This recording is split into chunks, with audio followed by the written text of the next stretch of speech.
आज हम ethics in contemporary business देखेंगे। जो फिलहाल चल रहा है वो हम देखेंगे ना। सबसे पहले बिजनेस एनवायरनमेंट क्या होता है? आप जिस बिजनेस माहौल में बिजनेस कर रहे हैं, कौन सा माहौल? It can be legal, it can be political, it can be social, it can be competitive, it can be internal, external. So business environment काफी, बोल रहे ना, इस कॉम्पिटिटिव मार्केट में बहुत ज्यादा है और बहुत फास्ट तरीके से बदल रहा है। आर्टिफिशियल इंटेलिजेंस आ गया। 2-3 साल पहले एप्पल ने खुद ने सोचा नहीं होगा आर्टिफिशियल इंटेलिजेंस इतना फास्ट बढ़ेगा। ठीक है। सो जैसे जैसे बिजनेस बढ़ रहा है वैसे वैसे कंटेम्प्रेरी बिजनेस है उसमें बिजनेस एथिक्स की जरूरत पड़ रही है। क्योंकि जो प्रोडक्ट का क्वालिटी, लोग बोलते हैं ना, बाइक के बारे में कई बार बोलते हैं कि 20 साल 30 साल पहले के बाइक्स का जो है क्वालिटी और आज में काफी फर्क है। तभी स्टील ही होता था, अभी फाइबर यूज होता है माइलेज बढ़ाने के लिए। सो जो सीमा का कोड ऑफ एथिक्स दिया हुआ है उन्होंने, उसमें 5 दिया है। द प्रिंसिपल ऑफ इंटेग्रिटी, जहां पे अकाउंटिंग और फिनेंस प्रोफेशनल्स को ऑनेस्टी और स्ट्रेट फॉरवर्डनेस से अपना काम करना है। मैं एग्जांपल दूंगा जेट एयरवेज का। नाउ जेट एयरवेज फिलहाल ऑपरेशनल नहीं है कंपनी। एक बात बताता हूँ, 30 साल पहले जेट एयरवेज इंडिया का नंबर 1 एयरलाइन था। जेट एयरवेज ने कर्जा लिया था, ठीक है, इतने साल तक अच्छा चला वो। और नरेश गोयल उसका आई थिंक फाउंडर था। बीच में वो जेल में चला गया था बिकॉज उन पर इल्जाम लगा था कि आपने जेट एयरवेज के लिए जो लोन लिया वो डाइवर्ट कर दिया।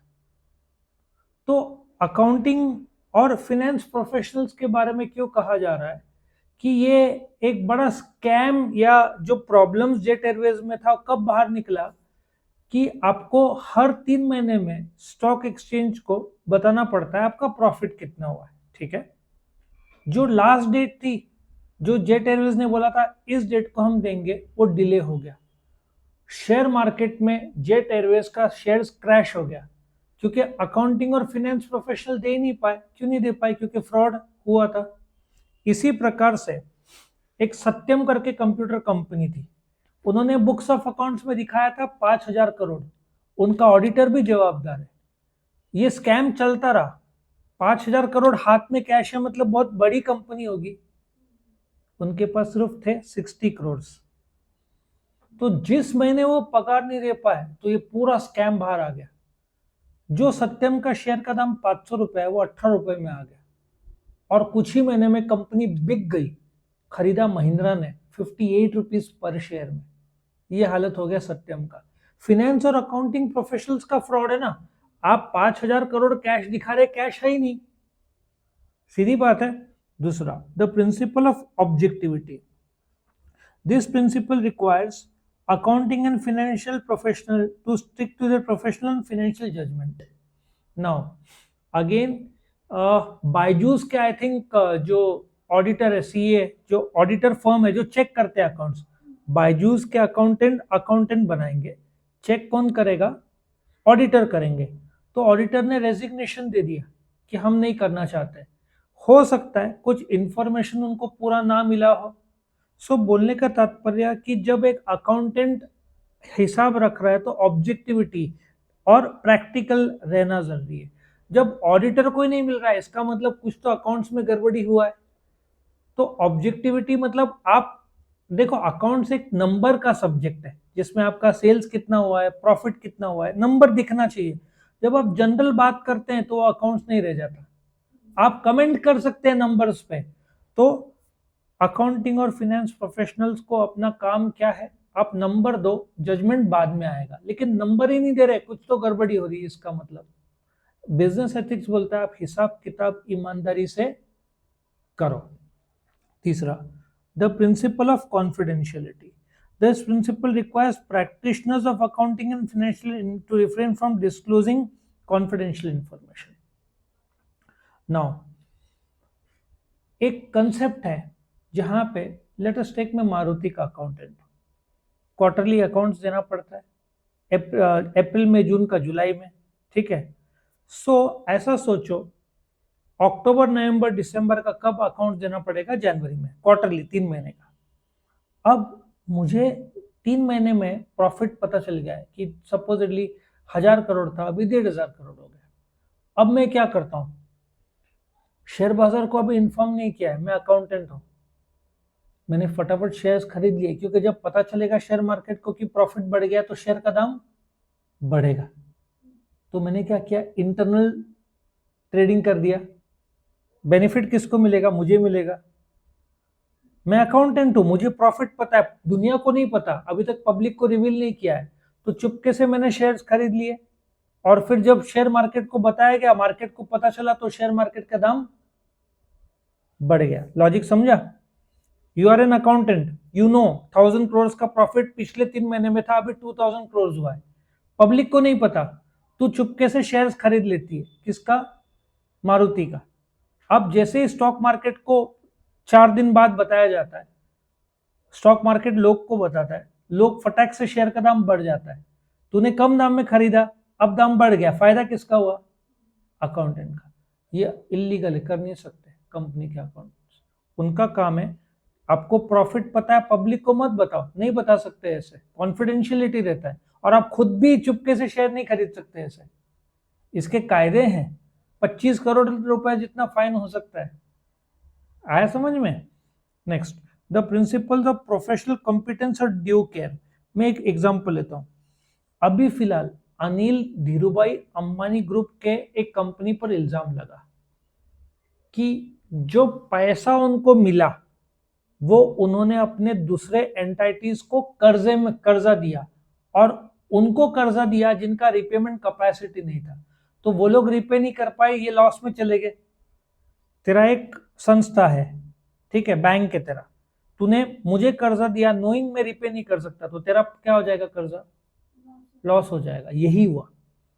तो इल्जाम लगा कि ये जब तुमको पता है कर्जा जिसको देना है उसकी कंडीशन ठीक नहीं है, तो कर्जा क्यों दिया गया? और वो भी भाई बहन रिलेटिव्स को नहीं दे सकते, उनको ही दिया।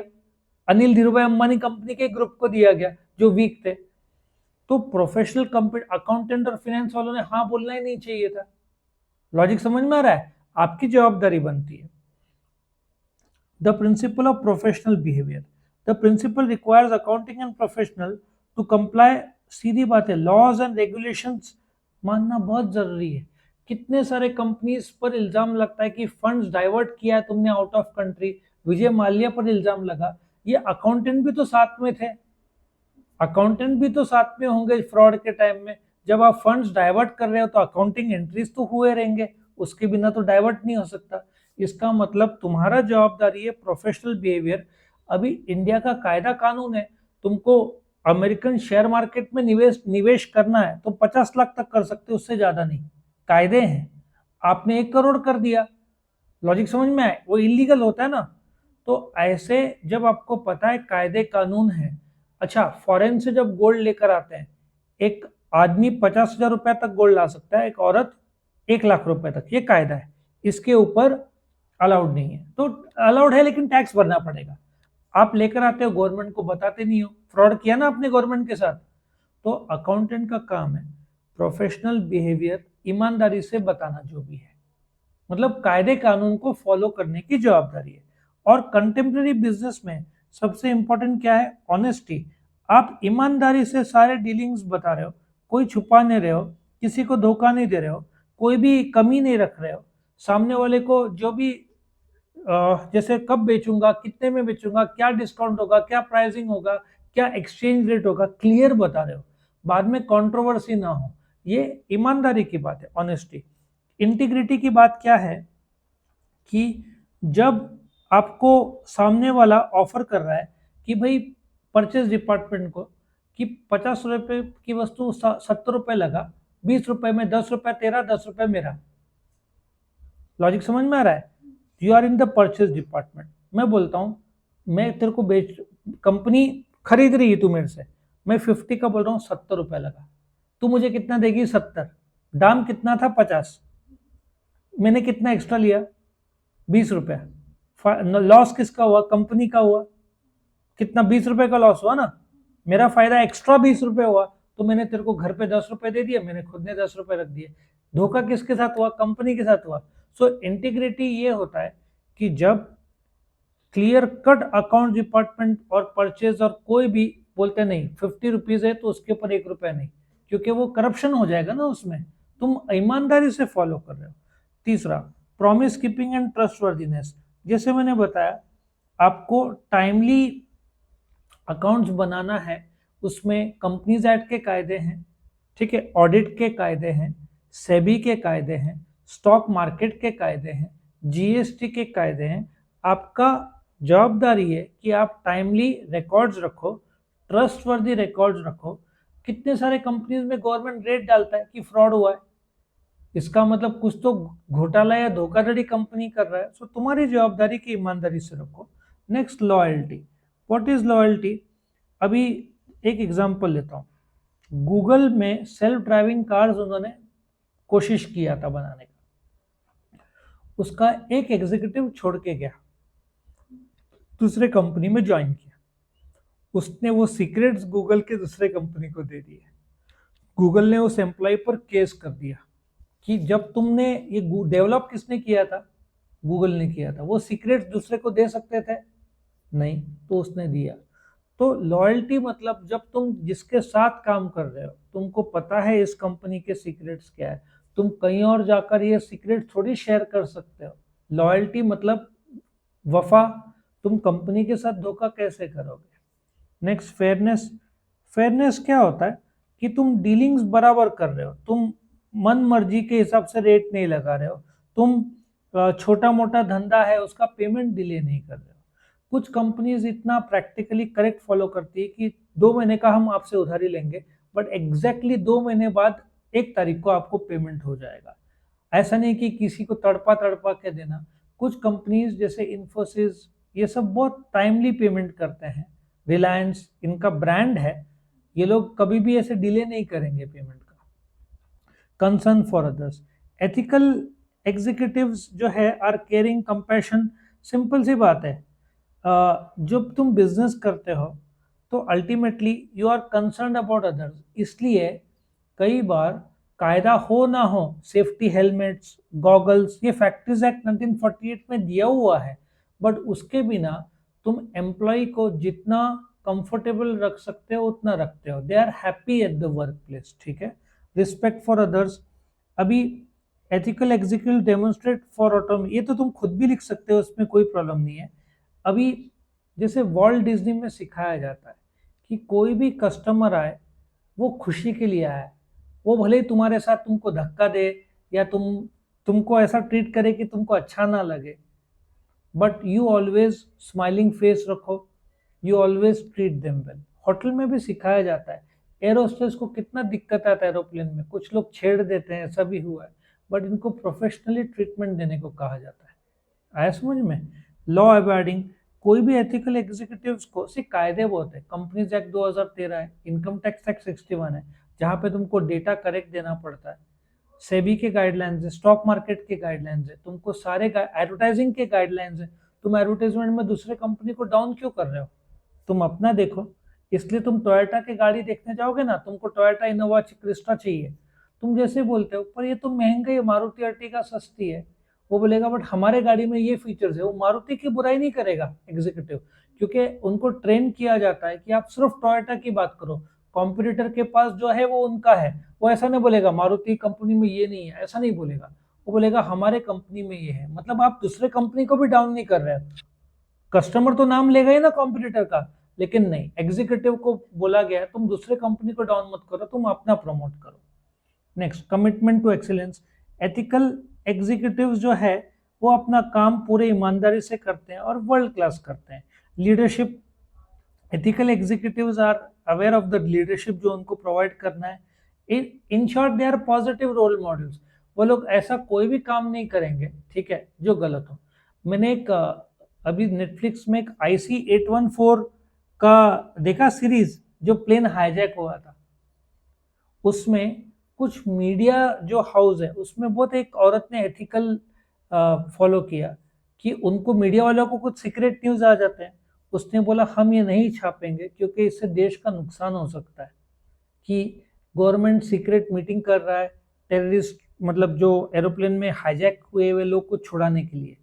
तो ये मीटिंग कब, कहाँ, क्या देने का प्लान है, वो जो एग्जीक्यूटिव थी जो दिखाई गई उस IC-814 नेटफ्लिक्स के प्रोग्राम में, जो मीडिया हाउस था, उन लोगों ने बहुत एथिकल तरीके से इसको डील किया कि ये प्रिंट नहीं करना है क्योंकि पब्लिक डोमेन में नहीं है और ये सेंसिटिव इंफॉर्मेशन है।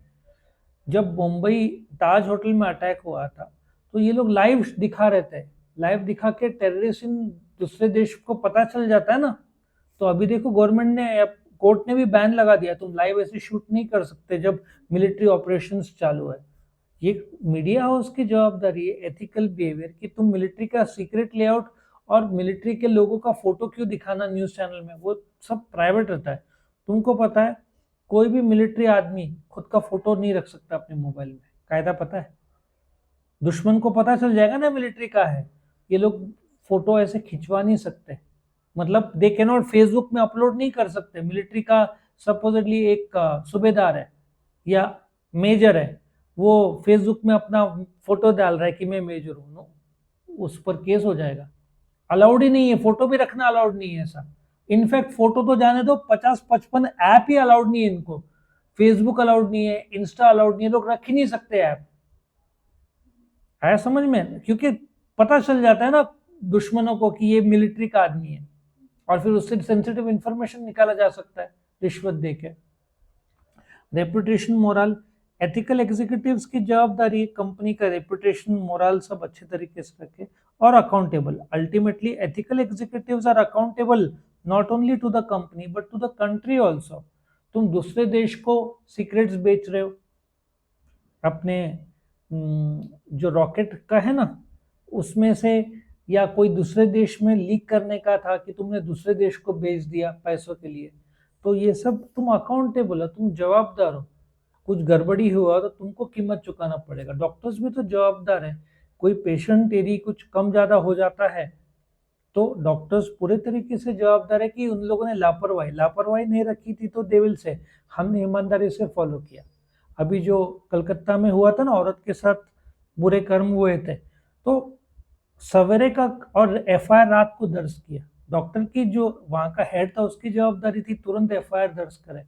10-20 घंटे लेट किए ना तो ही उसको छोड़ना पड़ा, और जो मेडिकल काउंसिल ऑफ इंडिया उन्होंने भी उसको आउट कर दिया, क्योंकि जवाबदारी से तुम नहीं जी, एथिक्स तरीके से जीना चाहिए था।